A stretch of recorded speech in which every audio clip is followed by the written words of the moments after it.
Tea time, yeah, making a difference, one cup at a time. Tea time, yeah, this is tea time, yeah, making a difference, one cup at a time. Tea time, yeah. So be sure to grab your tea, grab a seat, and tune in to Miss Liz.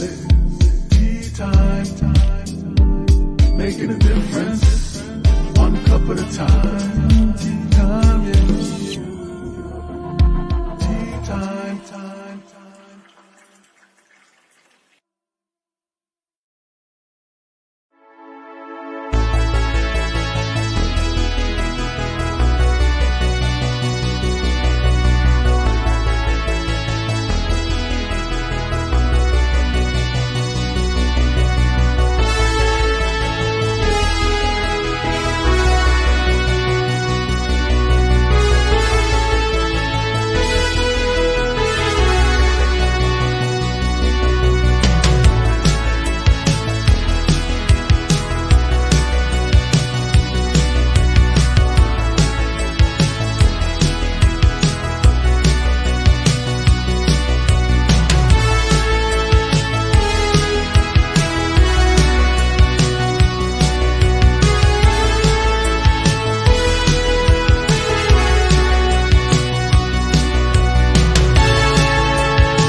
Well, good afternoon. Miss Liz is back. That's right. We're back for the second show today. We were here this morning and we had an amazing guest this morning. We had Mary Kay Sorrells, and she shared about tigers love bubble baths and it is a romance. So we're sticking with romance today. That's right. Romance Day with Miss Liz. So grab your tea, grab your coffee, grab your glass of wine, and let's really sit back and have some fun today. So before we get started, we're going to do the disclaimer and we're going to do a quick intro into the incredible Frank Wiegers. I hope I'm saying it right. I'll get Frank to correct me if it's wrong. But we're going to get in and we're going to be talking about sex today. So we're going to do a disclaimer so that if there's anyone out there that is underage, please have a supervision.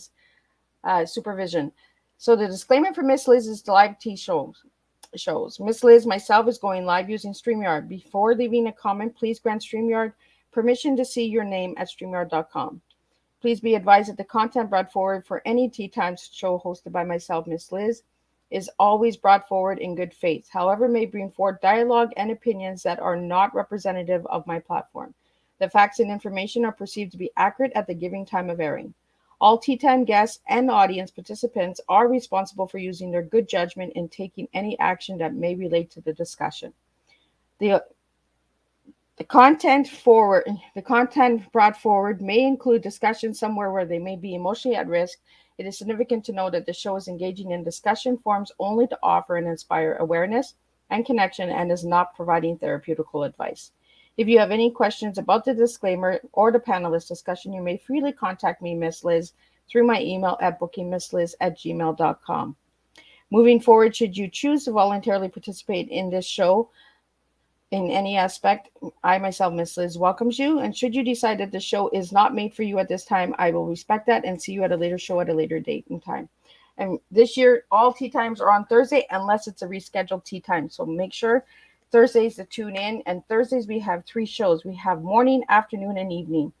So next, we have the incredible Frank Wiegers joining me. I'm not saying it right. I know I'm not. Our guest today brings in a very unusual background to the field of love and relationships. He's a fighter pilot veteran of the Vietnam War, where he was awarded the Distinguished Flying Cross and 12 Air Medals. He came home completely disillusioned what was happening in that war and found himself in a relationship war that ended his marriage in divorce. This is a guy who's not only flew fighters, but he also raced sports cars and Formula 2 cars in Europe, skipped a winning yacht racing crew, taught stunt flying, and won the Amazon State Aerobics Championship. Talk about living on the edge. This man likes speed. The thing that was missing in his life was a fulfilling, loving relationship. So he turned his attention to learning everything he could about love, sex, and relationships. With degrees In business, Aero-Engineering, and law, he knew how to study. He sought out teachers from around the world, worked with a Native American shaman for over 15 years, and read everything he could find on love, sex, and relationship. He began working with men in the early 90s and in 2004 met his wife, Judith, herself a successful personal career and relationship counselor for over 40 years. Together, they have written two books. Their latest is The Magical Sex Book. Our guest is Frank Wiegers. He is here to tell you how you can put the magic into your relationship. So we're going to get Frank into the studio and we're going to have some good old sex talk because we're going to talk sex and we're going to talk romance. We're going to talk about all that good stuff. So welcome, Frank. Well, thanks, Miss Liz. So nice to be here. I'm very excited. It is an honor to have you here. And you really do love speed, like Oh, yeah. racing, yachts, flyers. And it's truly amazing. I've learned so much by doing some research on you. So let's get into talking the magical sex. Let's get right into it. If you'd like to share a little bit about the book and when you wrote it and how people can get all that good stuff. Oh, I'd love to share about that. As you mentioned in my intro, I was not a winner in relationships. I might have been a top gun in the Air Force, but not in relationship. And I really figured out that that was more important to me than almost anything. And I really wanted to know what it would take to have a fulfilling, loving relationship. So I started studying. And the more I studied, the more I found out I didn't know. And as years went by, I finally, after about 10 years of being by myself, I went to a ceremony one day, and that's where I met my wife Judith. And we connected at that ceremony. Went out on a date the following weekend, and that was 17, 18 years ago. And so we've just been so happy and worked together so well that we both decided we needed to teach all the stuff that we had learned so that made our marriage work.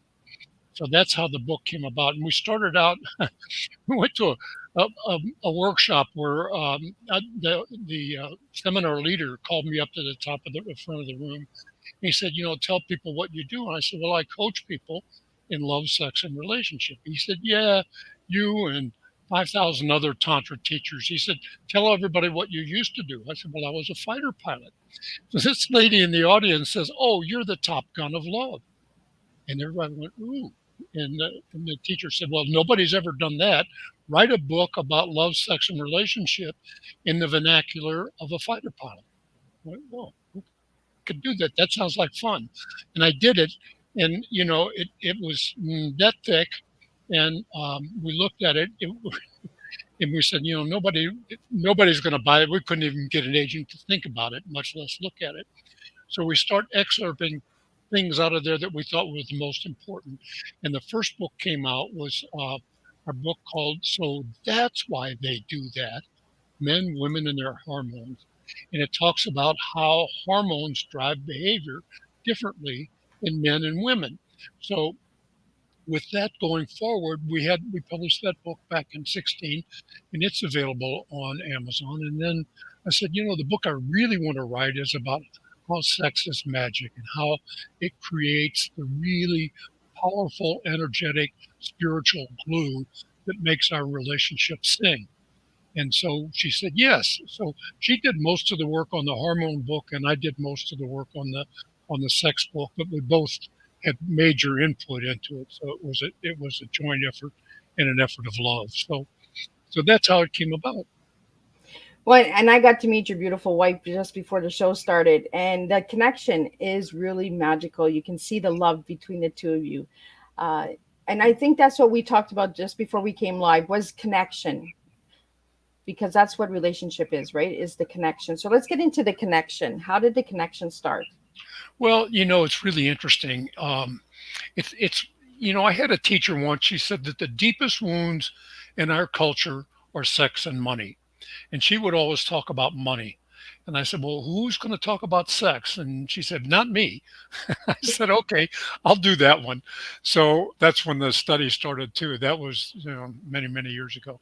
So, The thing in my research, I want to bring this out because it's really important to the connection, because it's all everything that makes it magical is all about the connection. And there was a survey done of married couples, longtime married couples, and they asked the men and the women separately, and they asked the men, "Do you think your wife thinks you're a good lover?"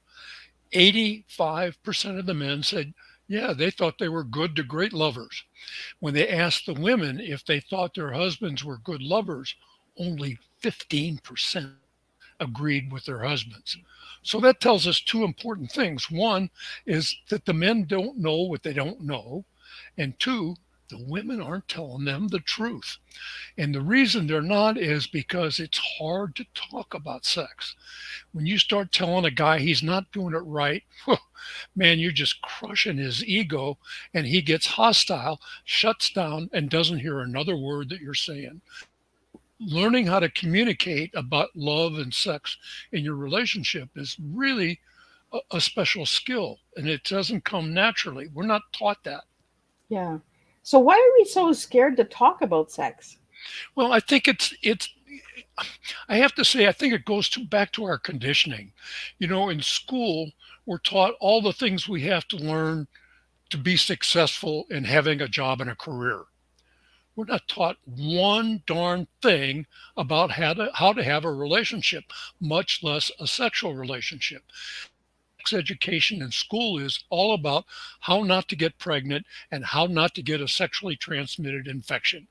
So I mean, we're so lacking in that. I mean, there are many countries in Europe that have a much more advanced approach to love, sex, and relationship than we do.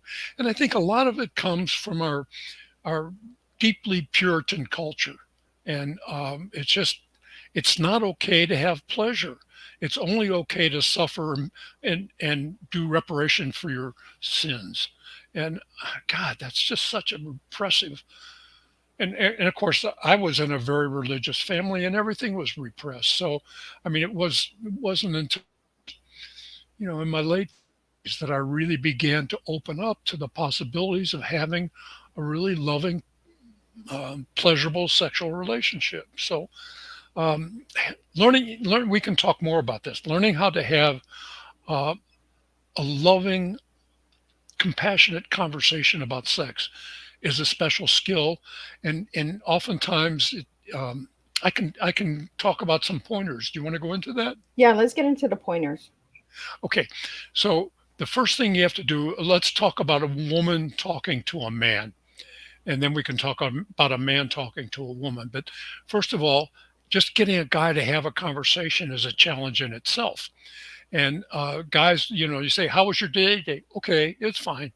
And instead of saying, I did this, I did that, and that's a whole nother ritual that we'll get into in a little bit. But the woman has to start out by telling him how much she loves him and how much she likes something that he does right.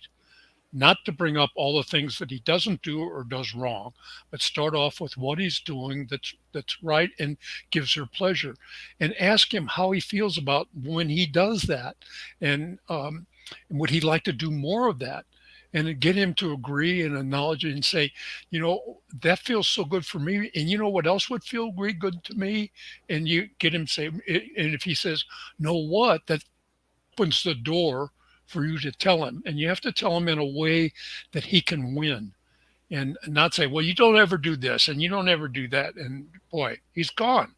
He's not going to hear another thing. So you have to tell him all the things he's doing right. And he's like a little boy, guys. You know, we used to say, "Do you want to be a fighter pilot or do you want to grow up?"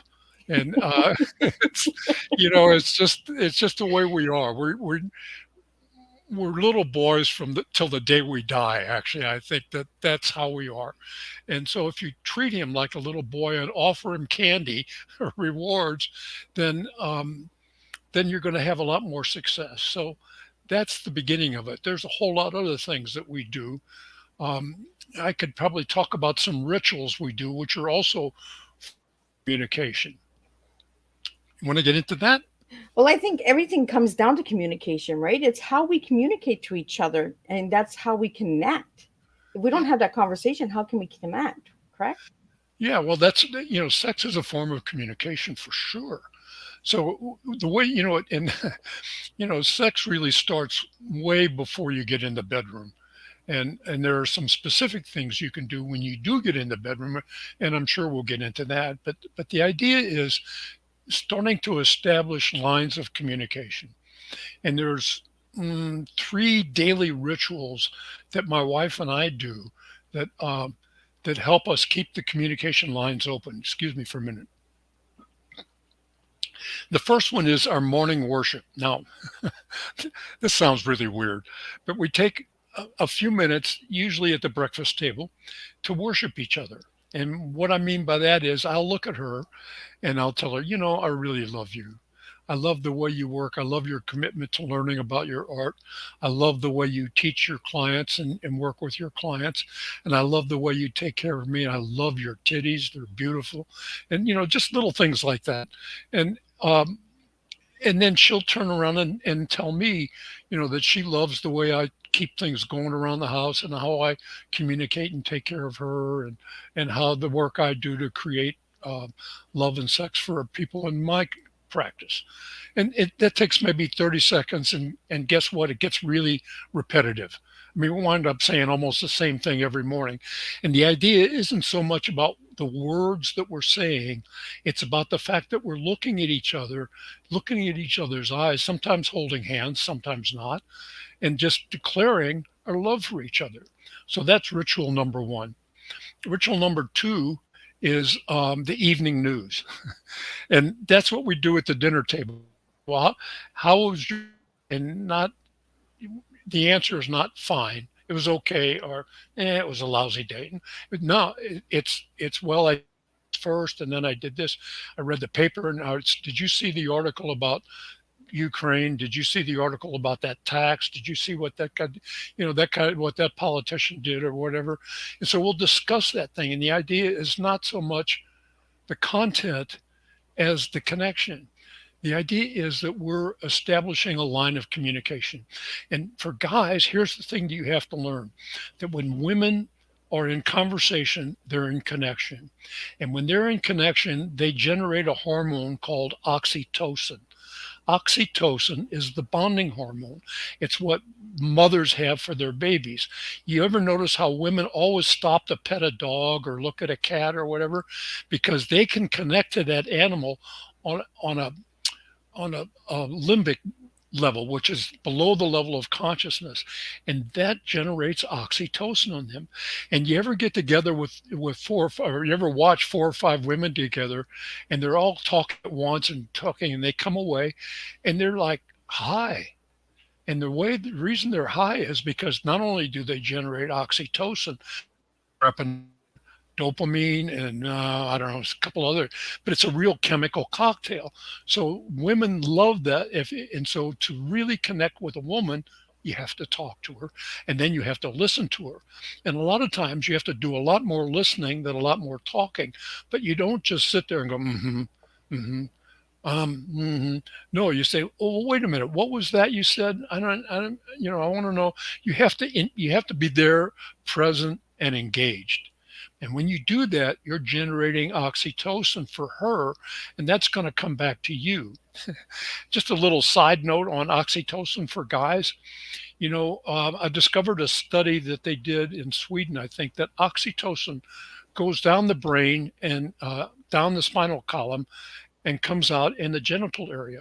And there are nine nerves that come into the genital area, and they all go to different places on different people. They're the standard ones that go to the women's clitoris, the head of the men's penis, those sort of things. But some of them go to other places. And guys, the thing is, every woman is different, and every man is different too, for that matter. But there are a lot of similarities. So the thing about the oxytocin in guys is when you get that flow going, it helps to stimulate your erection and make it last longer. So that's another important feature of oxytocin. So back to the rituals. Take a breath, Frank. You're going awful fast here. Getting excited. Oh, I just love this stuff. I could go on and on. I don't think an hour is going to be long enough. But anyhow, so the evening news was the third ritual, and then the last ritual we do is just before we turn the light out at night. We say um, three things that we like to, three things we appreciate, and it might be something that somebody did at work. It might be somebody that did something for us, or it might be something that our partner did. And then we say something that we liked about ourselves that day, something that we did that made our made us feel good about ourselves. We accomplished some task, or we met our schedule, we did whatever. And the last thing is something that we did for day. So it reminds us that we take time to have fun. So those are the three rituals, and all those will fold into step one in the four steps of magical sex. So does that? I think that pretty much covers So, the so, waterfront so of it. and you've had some really good things because we need to have that open conversation. We need to have that uh, communication and engagement. And I like that you've broken it up into three steps because that's exactly what T is, right? It's the three steps: the past, the present, and the future. And this is how we serve a strong T, right? Is because we get engaged and we take bits and pieces and we actually move along. So it's just like sex, right? It's the steps of three, but you have four steps. So why four steps, and what are the four steps? Okay, well, it just kind of worked out that way as I was working through all the material that I had. But step two is foreplay. And everybody kind of knows what foreplay is, although we wrote a whole chapter on that plus a whole appendix on that. And step three is the play, which could be oral sex, regular sexual intercourse or whatever, but it's the act of sex that's going to lead to climax. And then the first step is pre-play. And people don't think about that, but that's the important thing that comes before foreplay. So the idea here is that you really need to set it up, and we talk about how to set it up in the chapter in the book, and then we go to the appendix and we give you a whole list of things that if you don't know what to do, you can do these things. I mean, one of them, for example, I don't know if I can, is I reach out and put my left hand on my partner's heart, and she puts her left hand on my partner's heart, and then I cover her hand with my hand, and so we're standing there face to face looking at each other and then looking in each other's eyes. We don't have to say anything. We just hold that hand on heart, looking in eyes, and we get the love transferring. That's just one exercise. So that there are, dinner and a movie could be pre-play, or just, a walk in the park could be pre-play. The idea of pre-play is to establish the connection, because in our hormone book, so that's why they do that, men, women, and their hormones. We talk a lot about that because it's more than women's hormones; it's their brains, because their brains never really stop. They're just going all the time. They got one list after another list after another list, all the things they have to do, all the people they're worried about, you know, and men can just turn it off. Men can compartmentalize a lot easier than women. And so the idea of pre-play is to stop that. And the way you stop that usually is through touch. There's a whole series of touching exercises. Touch somebody, that helps them to get present in their body. And that's a very, very essential ingredient to having magical sex. And it's also an essential agreement to having that magical connection, that spirit energy that goes back and forth between the two of you. So that's step one. Step two, as I said, is foreplay. And it's, and I don't know, I go through the chapter and say, here's a list of things that you can do in foreplay. And I think it really would be helpful.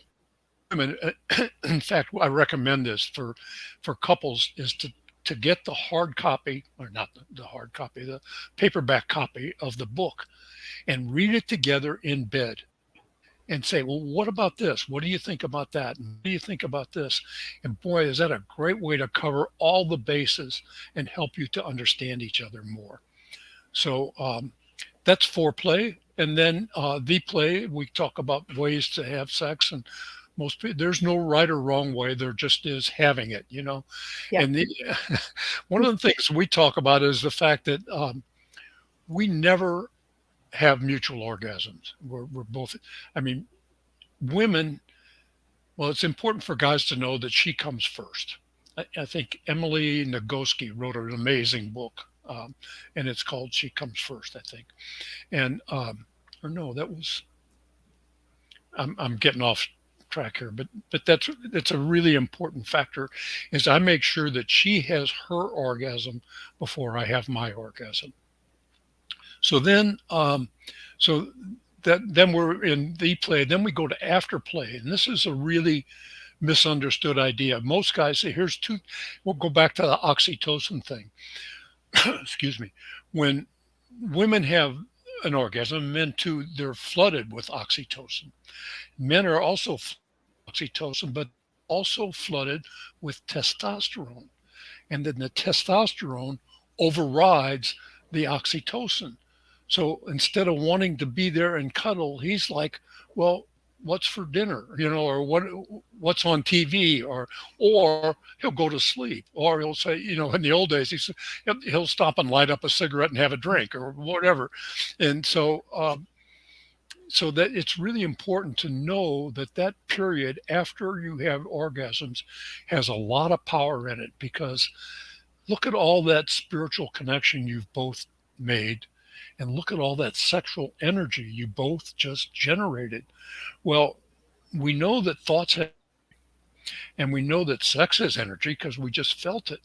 So if you combine the energy that you generate with sex with the energy of your thought, it's like putting rocket fuel on your thought. If you're both doing that at the same, having the same thought at the same time, both using all that sexual energy to thought, it puts it out there. It's like blasting it out to the universe, and you're more likely to manifest what it is you're thinking. And that's called sex magic. And it's been taught by shamans for years. I mean, there are very early, I think there's early references to it in the Vedas, and I'm not a scholar of the Vedas, but those are teachings that predate the Torah. I mean, they're over 5,000 years old now, I think. So, excuse me, I got to clear my throat here. So that's kind of the four steps in a nutshell. We usually take about 15 or 20 minutes. We'll just Judith will put her head on my chest, and I'll put my arm around her, and we'll just lay there and feel each other's and feel each other's connection, and just bask in that glow of post orgasmic feeling. Well, and I'm glad that you brought this up, Frank, because a lot of people don't talk about the afterplay. There's the three steps, but the fourth step they always leave out. It's like you said, they go to sleep, or they light up a cigarette, or they watch a movie, or grab a magazine, or it's over. But that's also leading up to a second round of pleasure when we have the afterplay, correct? Exactly. Exactly. And it's just the idea of cherishing, the wonderful energy and connection that you've spent all this time generating. Yeah, and I really like the spiritual connection, and I like the word magic because it should be magical. It should, Mhm. you know, when you're sharing your body, it should be magical. You're not just sharing your body with everyone, you're sharing it with somebody that you're actually connected with. Exactly. Yeah. And especially for couples that've been in relationship for a long time, you kind of get stale, and it's just like the same old. And excuse me a minute. So you have to think of ways. It's not about doing things different so much, or creating a new position or a new venue or whatever thing. It's about creating the connection, and that's the thing.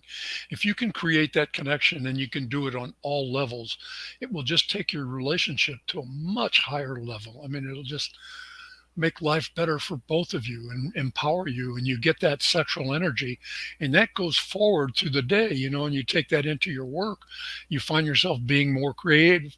I studied with a Native American shaman for many years, and he said, sex is not just about procreation, not just about making babies. Sex is about creation. It's about creativity. And I find that, the more I let the power of Eros, which is that sexual energy, into my life, the more creative and the more excited and enthusiastic I am. So that's the way I feel about it. So So we have a comment coming in. I want to share it with you, Frank, and get your feedback on it. So it says, even magical when it's a warm day and you and your partner have place to yourself and lie there connecting bodies without even having sex. That's my view. absolutely. I mean, it's not necessarily about the in and out, so to speak, of having sex. It's about the connection. And if you can get that connection with your partner, then you have it any way you want it. But there's no right or wrong to this. It's what's great is how deep can you go with your connection. So, yeah, sure, I think that's fine. And one thing we don't really talk about in the schools and in the public is intimacy, right? Is we don't talk about that deep intimacy of connecting with one another's souls. So how do you feel about that, Frank? Oh, absolutely. I like to say it's into me you see. And that's what guys don't realize. All heroes in our literature are like the loners, Jack Reacher, Maverick. All those guys. They're just just do it myself. I'm the only guy that can do this. It doesn't work that way in relationships. What works in relationship is to connect to your partner, and when you need help from your partner, you ask for it. So intimacy is letting your partner know, and it's about being vulnerable. And a lot of guys think that if they let their partner know that they're worried about their job, or they're worried about not being able to perform on the basketball court, or whatever they're doing, that their wife is going to think less of them.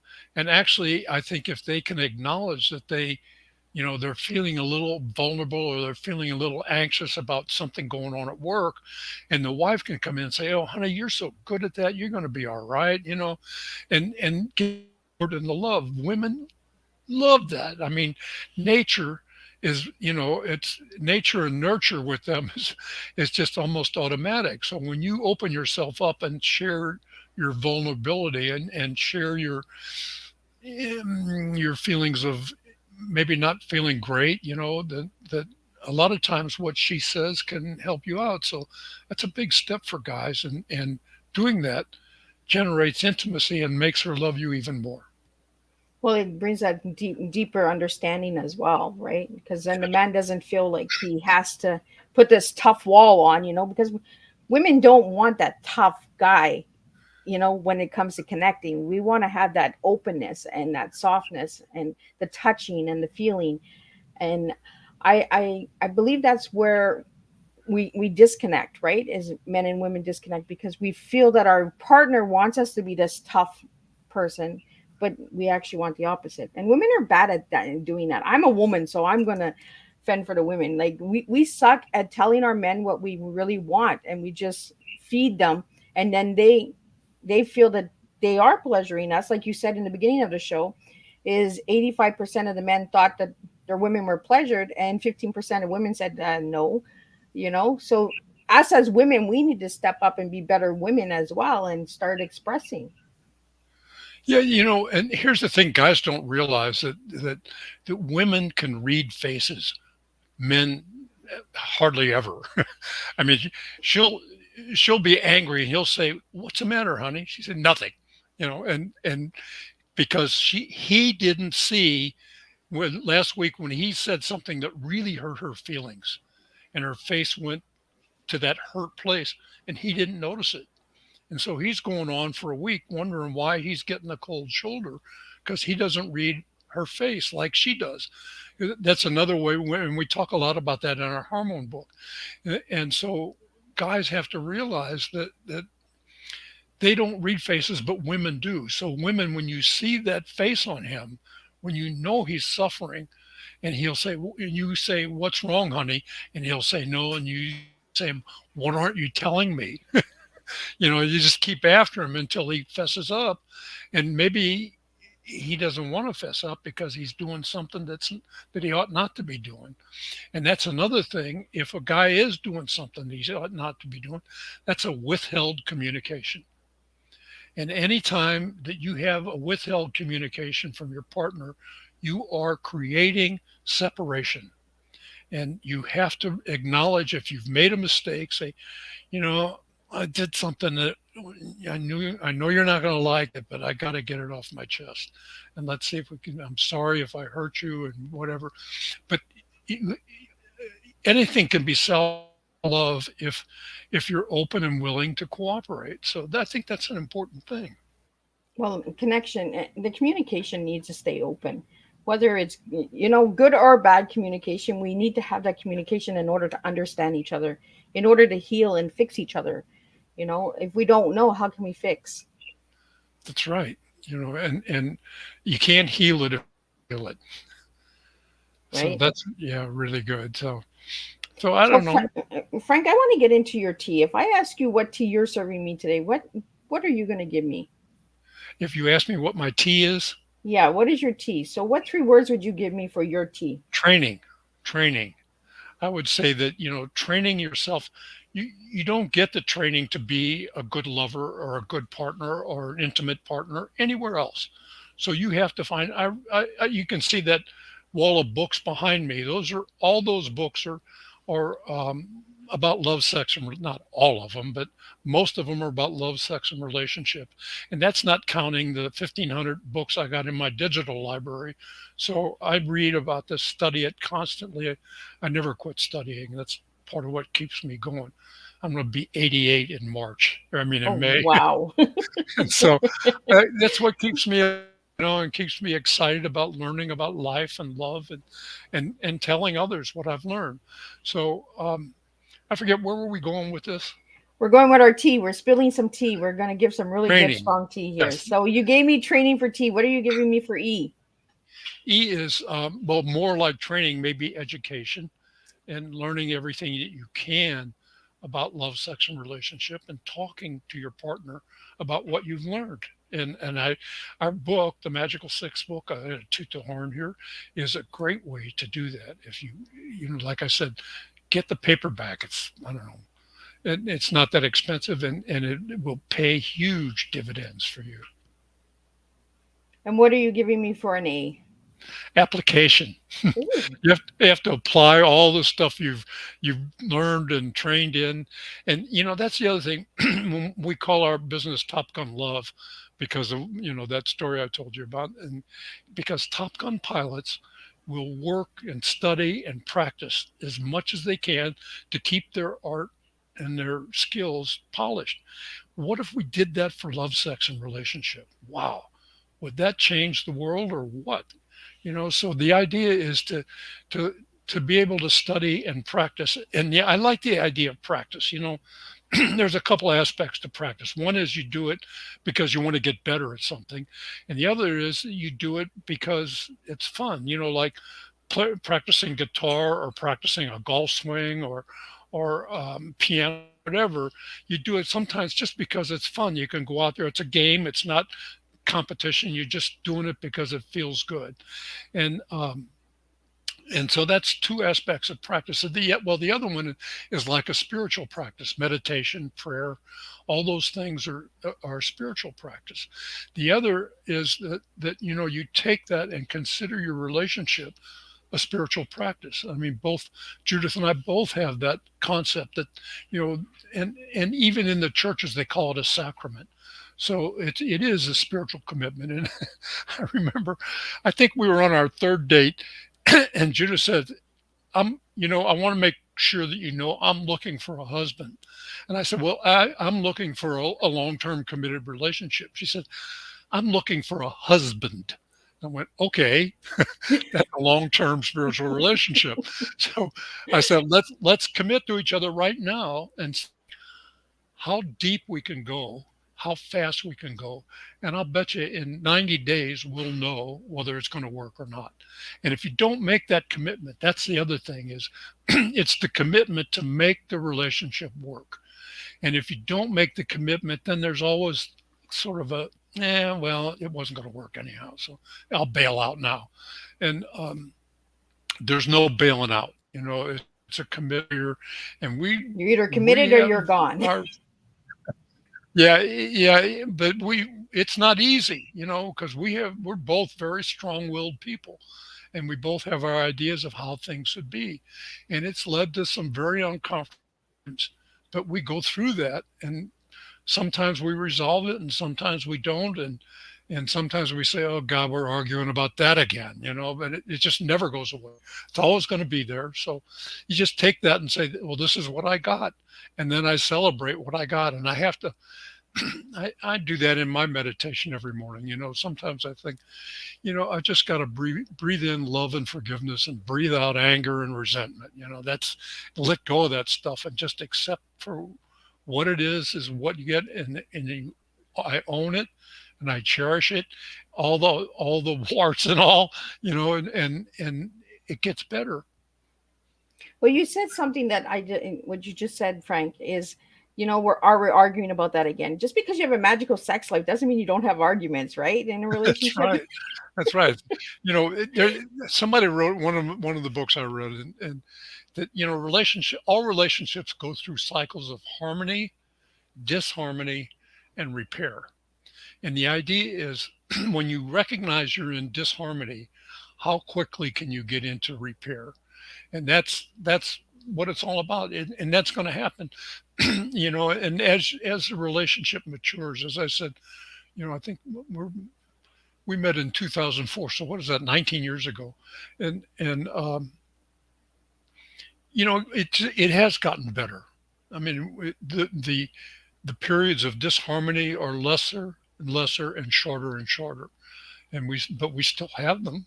We still have to go through that and find out how to repair. And most of it maybe requires us to take space and separate. I mean, not, just physically go for a walk or my favorite thing was go get ice cream or something like that, or just to chill out and let that, here's another thing I learned in the hormone book that when guys get angry, excuse me, it stimulates the anger receptors in the brain, which triggers testosterone. And then the testosterone goes back down to our gut, and that makes us stimulated more, and it goes back up to our aggression center in our brain and makes us angrier. It goes back down and goes back up. And after about the third cycle of that, I'm enraged. And I'm just like, "Wah," I'm so mad, I just can't stand it. And when I'm enraged, there's no talking to me. There's no fixing me. There's no sense in arguing. I can't hear it. I'm enraged. So the only thing I can do is go away. Usually I eat sugar and it grounds me, and then I get cooled off and I'm out of rage. And then I go, what the heck was that about? Why was I, because there's something inside me from, my childhood existence or whatever that got triggered. And Yeah. and when that gets triggered, I'm out of present time and I'm not able to resolve anything. Then on the woman's side, what happens for her is she gets angry and she gets flooded with cortisol. Cortisol is a stress hormone, and the angrier she gets, the more flooded with cortisol is. And she's in this argument with him or me or whatever, and we finally resolve it, but she's still flooded with cortisol and she can't shut up. She can't stop. She just keeps going. Guys, the only thing you can do is walk away until she can find a way to let that cortisol flush out of her body. And she can't do it either. She's not in present time. She's in her form of rage. So those are important things to know when you're in a relationship and know that they're going to happen. And you have to know that's the repair section. Sometimes what you have to do is just take space, time out, whatever. So So that's does this bring it to makeup sex? How does yeah, it makeup does. sex come in? Oh, it does. And It, it's hot because now you've got all that energy flowing in your body, the adrenaline's flowing and everything, and boy, it's wild and crazy. And that's the best time to create, because the more passionate you can make your sex, the more powerful it is, the more sexual energy you have, and the more you can attach that to your thoughts and create. So sometimes it's not easy to remember that, and we have a little trigger word that we use after orgasm to remind each other, because we don't orgasm at the same time. But the heat is hotter when you're angry, right? When you're frustrated. And for that moment, you kind of just disassociate from what's actually the argument about, right? Because you're right back into connecting with the bodies. Right. But it's more than your body. You're connected to the psyche as well. Yeah. Excuse me. So a lot of people, when we talk about makeup sex, a lot of people will use that as, okay, I was mad at you, let's just have sex, let's just forget it, and let's get over it. And us as women, I know for myself, I'm just like, okay, that was good, but this still needs to get a solution. Like, we need to figure this out, right? Absolutely. Yes, you do. You still have to resolve the issue from one way or the other. And until you come to an agreement, it might not be what either of you specifically want. And that's okay. You say, it's still compromise. There's a lot of compromise in relationship. And guys especially don't realize that. It's my way. I'm the guy. You do what I say. Well, come on, guys. We're both here, man and woman. We're both saying women step up, men step up. I think it's the connection. We really need to start understanding connection. And like you said right at the beginning of the show, is when we were in school, we were not taught how to have or trained how to have relationships with each other. Well, yeah, I think, as I said, I think that really the corporate interest, I think our countries are run by corporate profits. I mean, if it doesn't bring corporate profits, it doesn't matter to anybody that's got any money. So corporate profits do not encourage um, loving relationships. They would rather have you in the office, in the plant, in whatever, working, than at home having a good time with your partner. And we work until we get time for a vacation, and we go for a vacation, and then we slow down enough for all that bad stuff to come out, and then we fight, and we have a fight on our vacation, and that's ruined. So there's nothing to do. I want to get back to the job. At least I know what I'm doing there. So, I mean, it's not a good. And so I think we're not trained in it, and the only way you get the training is to seek it out. And I've talked to many times, if you want to have a really fulfilling, loving relationship, you have to create it every day. Every day, find a way to create the relationship and celebrate Eros. Eros is sexual energy.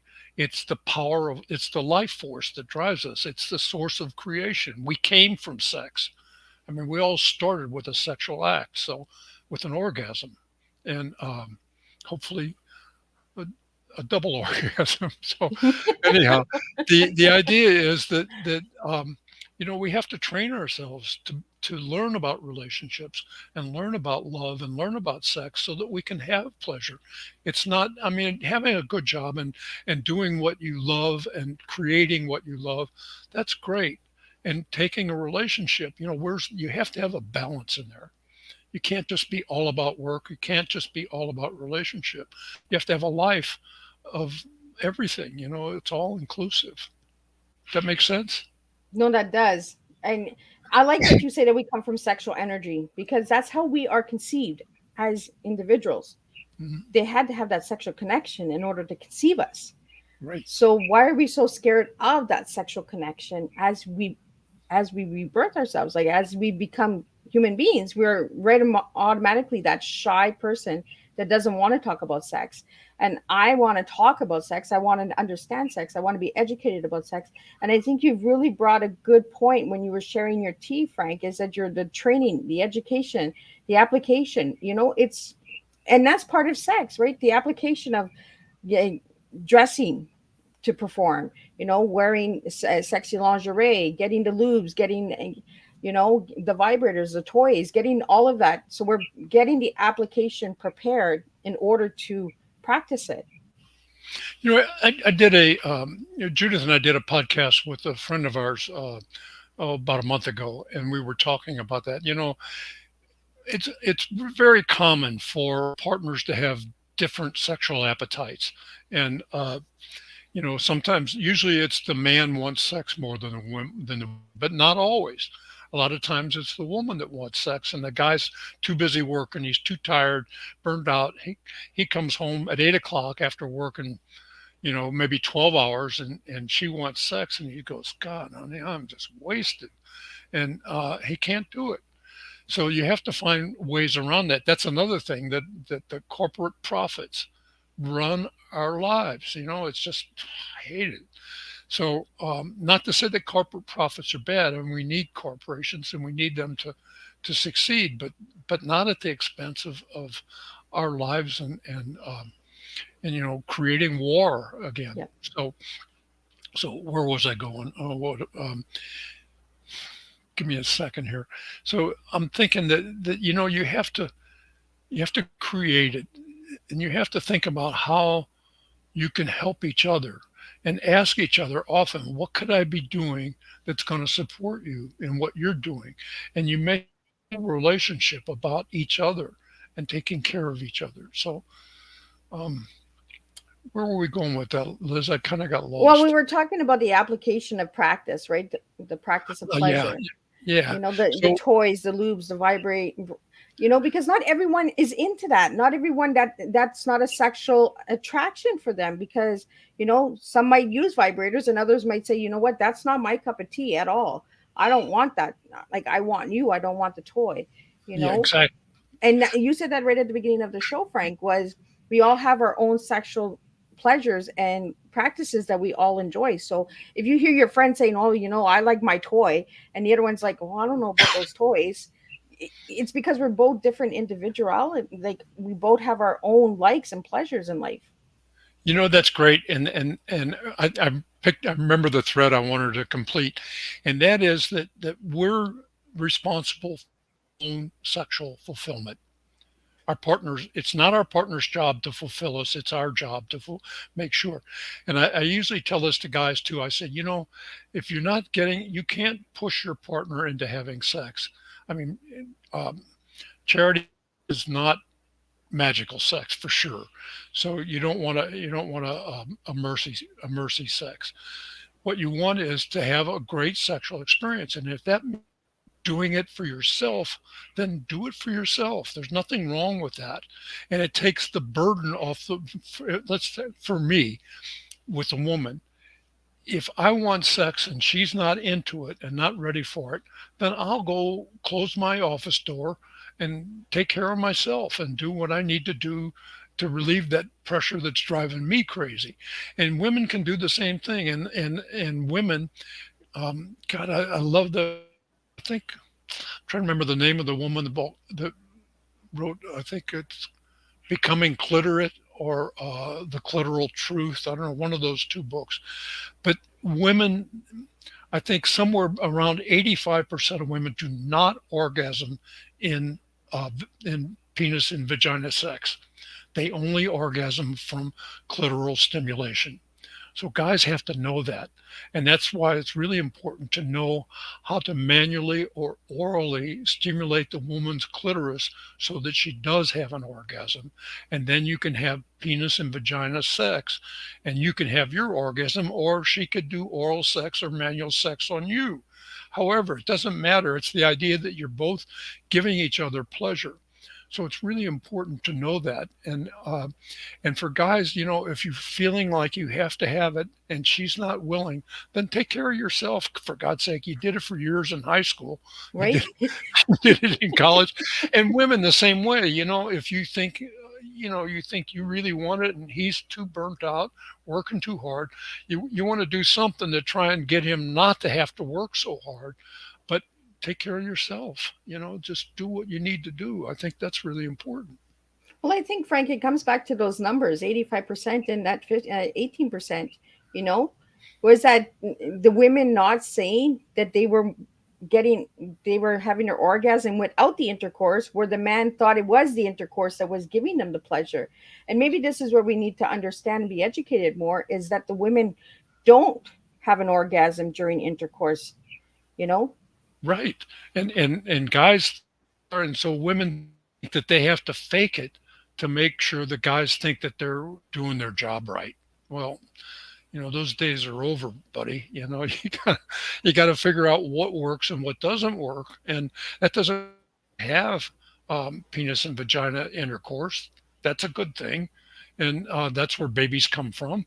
And and in the hormone book to the for premenopausal women, they for a guy needs to really understand how a woman's cycle. Well, a woman needs to understand as well how her cycle works and when she's most likely to be horny, if you will, which is at the middle of her cycle when she's in estrus, I think it's called, and she's most likely to get pregnant at that time. And so many women are on various forms of birth control today that some of them don't even have periods anymore. I don't know. I'm too old to be with it, but my clients tell me about it. Um, so you have to know and understand what's going on with each other, and the idea of being worked to death is really something important. If the if the job is, you ever listen to a band called the Eagles? Yes. Okay, there's a great song called "Take It to the Limit." Oh yes, that's a good song. There's a oh, I love that song. There's a line in there that says, "You spend all your time making money, and you spend all your love making time." Well, doesn't that really describe what we got going here? Yeah. We spend all of our love because we're so busy trying to make money that we don't have time for the love. Well, then he says, if it all fell apart tomorrow, will you still be mine? And then he says, I'm searching for my freedom, but I can't find the door, and nobody seems to care. So put me on a highway and show me the sign and take it to the limit one more time. So that's kind of like where we are. And you just brought up a good fact: music and sex. Make out with music. The beat of the music and the connection. Because when You we know, connect with the music, we connect with the bodies as well. that's one of the things we do, excuse me, as part of pre-play is we dance. And we spend about 5 minutes dancing to something that really rocks out. We're both around jumping and thrusting with our hips and wiggling our butts and flopping around our genitals and whatever. And so we do that, and then after 5 minutes of fast dance, we do about 5 minutes of slow dance where we're really holding. We're more just rocking back and forth. We're not doing the waltz or uh, the Lindy or any of the ballroom. It's not ballroom dancing. It's just standing up and being our naked bodies are connected to each other. And we do all this stuff. Once we start with pre-play, we have our clothes off, standing there naked and vulnerable and open to each other. So I think for me, I used to listen to music while I was making love, and I found that kind of maybe got in the way of my connection. So Oh, I stopped listening to music. I do the music during foreplay, but then there was another. Somebody made a CD that I kind of liked that came from a tantric community, and I don't know if your folk. Do you know about tantra? Do you know anything about tantra? no. Okay, tantra, Tantra, tantra is an ancient form of sexual spirituality, came out of a yogic practice. There's Buddhist tantra and Hindu tantra, and now we have in the U.S. or most of the Western culture, we call it neo tantra or new tantra. And the idea of tantra is, I think, a Sanskrit word that means a weaving, and it's the idea of weaving sexual energy into your daily life so that it kind of pervades all of it. And When I met Judith, we were both at a tantric ceremony, and she was a student of tantra, as was I, and we still are. And it's the idea that we both use as consecrating our lovemaking, because tantra recognizes the spiritual aspect of making love. Hmm. So so that's a big, and so we studied that, and we use a lot of breathing techniques and touching ways of touching each other and exercising. And there are some exercises in using identifying the energy points in the body. I think they're called chakras. Well, they are, and I don't know. You may have heard of that. There's Yep. start down at the base and go up to the crown, and so it's a way of having that sexual energy. So then when we get to this is really good. I'm glad you brought that up. When when um, when a guy, for example, when we get to the edge almost to orgasm, and we call that edging, and then stop and allow the energy to subside a little bit, and then go back up, and maybe do that 4 or 5 times before going to a full orgasm. And in doing that, I found that I could bring the sexual energy down from my genitals all the way up my spinal column, around my head, down through my thing. And then I would touch the tip of my tongue to the roof of my mouth and let that sexual energy come back down to my heart. And then let that love energy go from my heart to her heart. And we do that sometimes when we're making love and I'm connected, penis inside of her vagina, kissing mouth to mouth.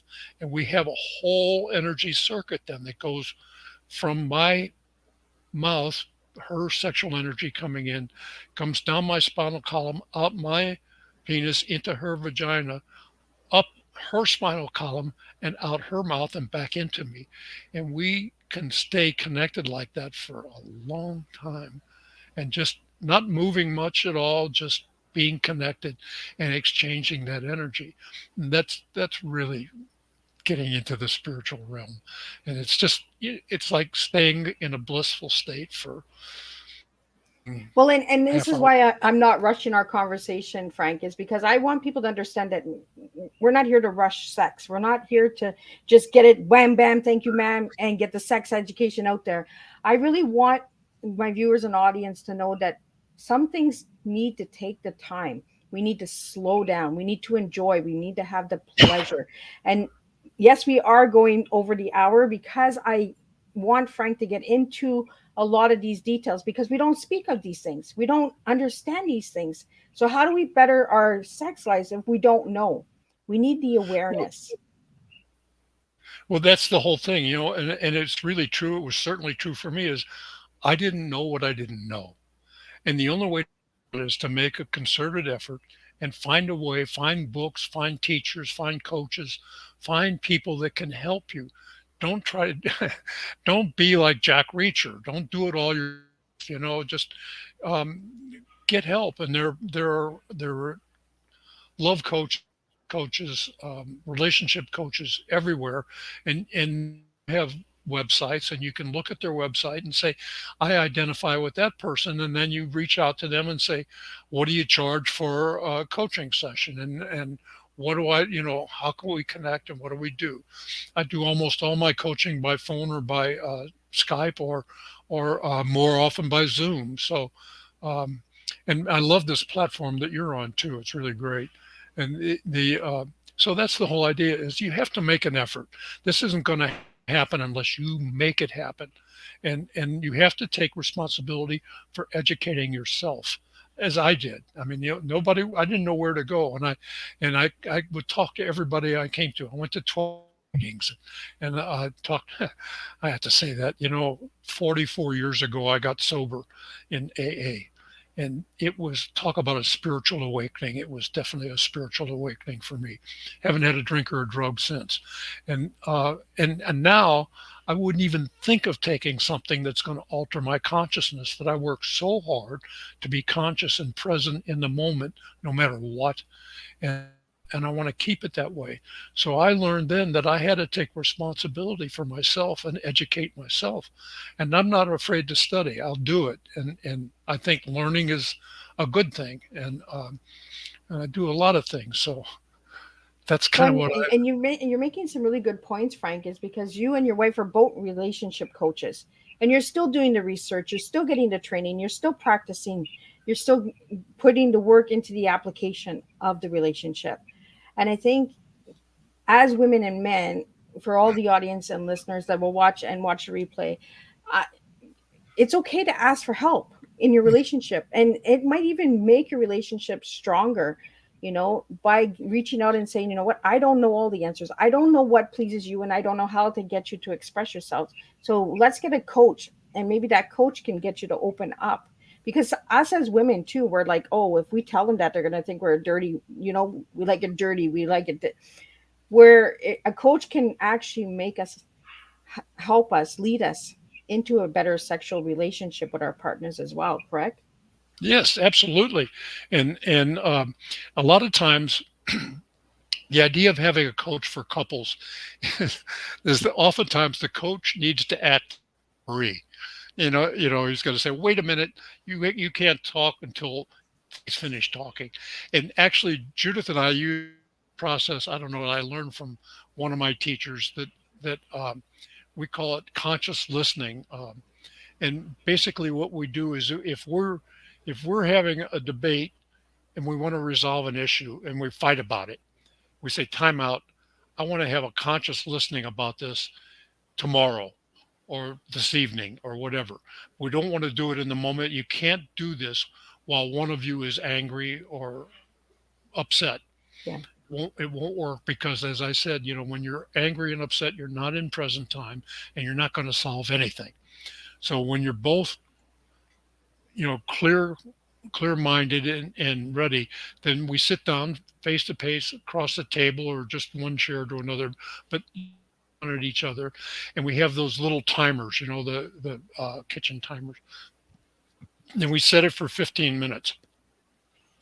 And I'll say, when you said this, I felt I was really hurt that you said this. And I stopped, excuse me. And then she says, "I heard you say that you were really hurt when I said A, B, and C." I said, "Yes. And when you said A, B, and C, I thought that was completely wrong. And I think it's X, Y, and Z." And she say, "I heard you say that you think ABC is wrong and X, Y, and Z is right." And then we go on like that. She repeats what I say, pretty much verbatim, but not. I mean, as long as she gets the gist of what she's saying, and if she doesn't get it, she said, "I heard you say that ABC is right, but I think it's FY or LMNO." And I say, "Not LMNO, it's X, Y, and Z." And we keep going back and forth until we got a clear communication. And ding, the 15-minute buzzer goes off, and then it's her turn. And she said, "I hate it when you do ya da da da." And I say, "I understand you. You hate it when I do da da da da." And then I repeat back everything that she says. And we go back and forth like that, and it could take an hour. And that's, you know, but at the end of it, we say, "Okay, well, I understand what you said. I don't like it, but I understand it and I can live with it." So that's kind of the way it resolves. And she'll maybe say something like that too. I heard what you said. I understand it, but I don't like it, but I can live with it. And we compromise or do whatever. But we both understand that we're coming from a place of love. And I love her, she loves me. And this is not worth the relationship. It's just a harmony disharmony repair issue, and we use this conscious listening process as a repair. Focus listening, I think we call it. Does that make Well, sense? no, that does make sense. And I think we need to do more of that, right?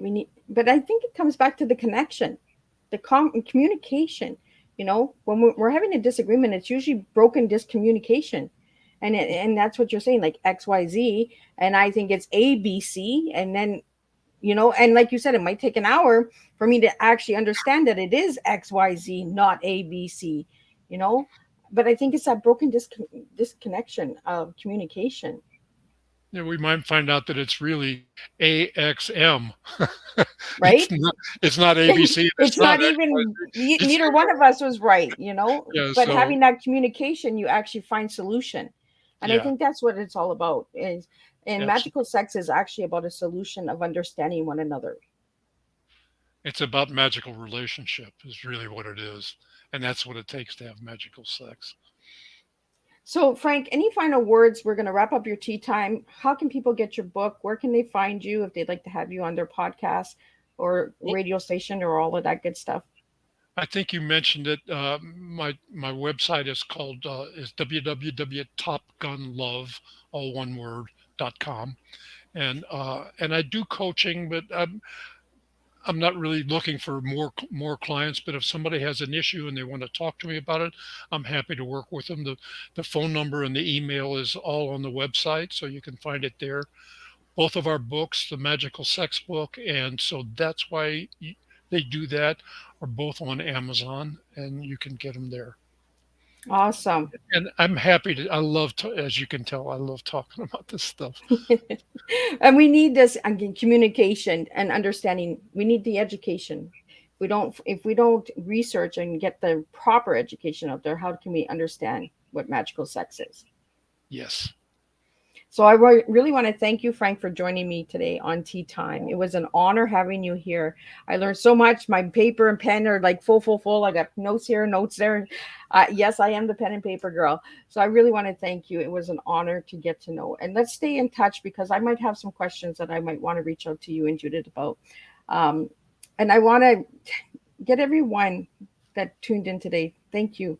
Yes, you did send me some questions, and I think we answered those questions along the way during our conversation. So I didn't throw them out there, but I think by the conversation that me and Frank had together, those questions were answered. So if they weren't answered, please send them to me, and I can send them directly to Frank, and Frank can help you with that. I'd Um, love to. Yes, and again, I want to thank all the viewers and listeners and supporters of Tea Time with Miss Liz. We are doing a third show at 7 p.m. with a returning guest from last season. DC Gomez is joining us because she has two new books out. So we'll be talking about that and talking about all of the good updates that she has since she's been on last year. I believe she was on in the fall. So it's been a couple of months since I've seen DC. So I'm really excited about that. But again, Frank, thank you for joining me today. Don't thanks. leave. I'm just going to close up the live and we'll continue talking in the back. And I want to thank everybody for tuning in and thank you again for all your support. And if you'd like to know more about Miss Liz's Tea Times, check out my website, www.misslizsteatimes.com, or check out the YouTube channel and give these tea times a listen to on your own time. And who knows, sit with a loved one, sit with your spouse, and get to know a little bit about the Magical Sex Book, and get yourself a copy. So I'll see everyone tonight at 7 p.m. for the third and final show of the day.